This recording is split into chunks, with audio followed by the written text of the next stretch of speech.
Hi, I'm Erica, the PCOS personal trainer, and I'd like to share with you my formula for a PCOS weight loss workout plan. And you can put this together with 3 simple steps, and it's the quickest way I know how to get you feeling confident in your body again, reduce your stress, and get you on the road to losing weight, even if you have PCOS. So step number 1 is to strength train 3 times a week on non-consecutive days. So you want a break in between each workout. So it could be Monday, Wednesday, Friday, or Tuesday, Thursday, Saturday. You get the idea. These workouts should be total body workouts, so they should hit all of your major muscle groups, which is an upper body pushing exercise, an upper body pulling exercise, a squat based exercise, and usually something for the pulling end of your lower body, which we call the hip hinge patterns. So you want to hit quads and hamstrings as well in the lower body. And then a core stability exercise. And you want to have that sort of formula for all 3 of your workouts. Start to finish, from warm up to cool down, it should take about 30 to 40 minutes tops. I know what you're thinking, that you should be working out a ton if you want to lose weight with PCOS. I can tell you right now that's not necessarily the case. I've been working with women who have had PCOS for a long time now, since 2014. And for example, one of my coaching clients, she's a personal trainer, and she came to me frustrated with stubborn weight loss that she just couldn't get a handle on. And she was working out about 2 hours a day. I put her on the plan I'm talking about right now, and she got fantastic results. And also she reduced her stress because she was having to spend so much time at the gym, and it was getting in the way of some other stuff in her life. Okay, so getting on to step number 2, which is your cardio. I recommend high intensity interval training because it is better at addressing insulin resistance and decreasing belly fat.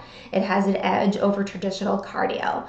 So high intensity interval training is when you alternate between bouts of about 20 to 40 seconds of really intense exercise, maybe something like running as fast as you can, jump ropes, burpees, and then low intensity exercise like just walking it out, marching in place, skipping rope instead of jumping rope. And you alternate between this high and low intensity for about 10 to 15 minutes tops. And I'd like to see my weight loss clients getting in 2 HIIT sessions a week. I've also found that if you want to place those HIIT sessions right after your strength training workout, that usually works pretty well and might give you a little bit of an edge when it comes to fat loss. I'm not sure why, but then again, I've been doing this for a while and I've just kind of noticed some patterns. So that's one way that you can give yourself just a little bit more of an edge. Step 3 is restorative activities. And this is the one that everyone skimps on and doesn't realize the power of it. So it's kind of a well-known fact, if you're a fitness nerd like me, that your workout is not where your body changes. So working out provides your body stimulus to change, and the healing and recovering that happens on your off days, that's where the metabolic action, the magic really happens. So on your recovery days, you're going to be building more muscle and increasing your metabolism by building that muscle, and your insulin cell receptor sites, which is critical for women with PCOS. So that recovery time is really necessary.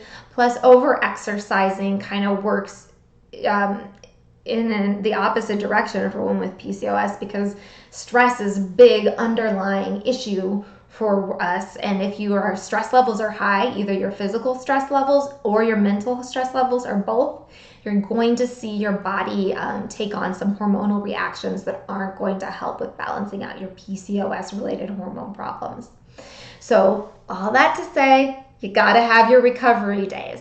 But I don't want you just sitting around doing nothing on your recovery days. I want you engaging in restorative activities. I love it if you can get outside for this type of exercise, because that gives you an extra mental boost. Plus the sunshine will give you some vitamin D. but things like walking, restorative yoga or yin yoga, so that's really gentle yoga with a lot of deep breathing involved and resting in a pose for a while. It'll help with your flexibility as well. Walking, like I mentioned before. Anything fun where you're laughing or goofing around, like playing kickball with some friends, maybe if you're on a league, or playing with your children or your friends' kids. Go borrow some kids if you're looking for some games to play. All of those are great examples of restorative activities that are going to ensure that when you go to the gym, that you're actually getting the results you had hoped for. Okay, so let's recap. Strength train 3 times a week, 3 full body sessions. So you're going to be hitting your upper body pulling and pushing. You're going to be working your quad dominant exercises and your hip dominant exercises in your lower body, and you're going to be doing core stability. Step 2 is high intensity interval training, either on your days off from strength training or directly after your strength training workouts. Do not do HIIT before you strength train, because you want to come into your strength training fresh and fully energized, because it's the most important element of your workout. And then step 3, your restorative exercise. So this is the physical activity you do on your days off from formal exercise. It should be good for your heart. As in your heart, not your cardiovascular heart, but I'm talking about your soul, if you will, your spirit. It should be something that boosts your happy, feel good vibes. It should be relaxing, and it shouldn't push you to your limits. And it should happen every day that you're not in the gym doing something formal. Okay, so if you found this video helpful, subscribe, because I'm going to be talking more about PCOS exercise, whether you're looking to lose weight or maybe you have a different goal. I'm going to do my best to address all of those on this channel, so please subscribe below.